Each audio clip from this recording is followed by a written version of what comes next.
Саламатсыздарбы, урматтуу биздин каналдын катталуучулары, достор. Бүгүн 3 июль 2022 жыл.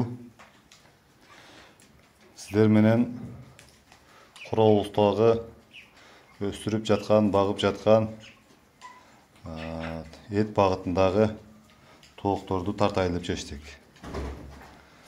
Бул балапандар туура 41 күн болду бакканыбызга. Салмактары хороздору 3,5 килограммга чейин барып калды. Мекиштери 2,5 килограмм. Бул жерде 40тан ашык баш бар. Ушул балапандарды, тоокторду эт багытындагы бир топ жылдан бери багып жүрөбүз. Багуу учурунда бир топ каталарды, кемчиликтерди кетирип жаттык.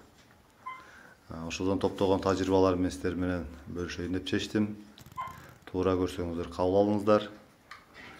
Туура эмес болсо комментарийга өз ой пикирлериңизди жазып коюңуздар. Эмесе бул тоокторду багууда биз эмнеден башташыбыз керек?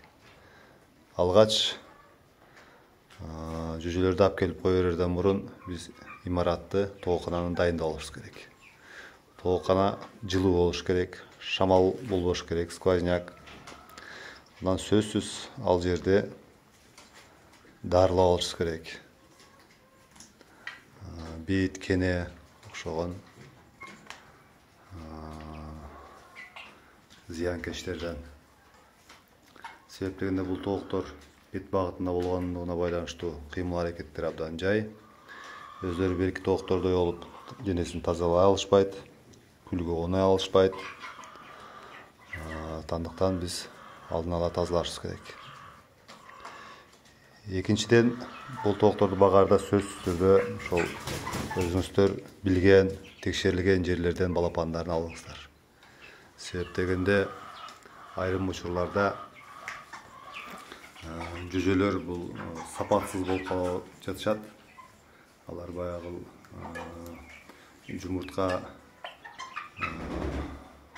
сапатсыз жумурткалардан чыккан жүжөлөр дагы сапатсыз болуп калат.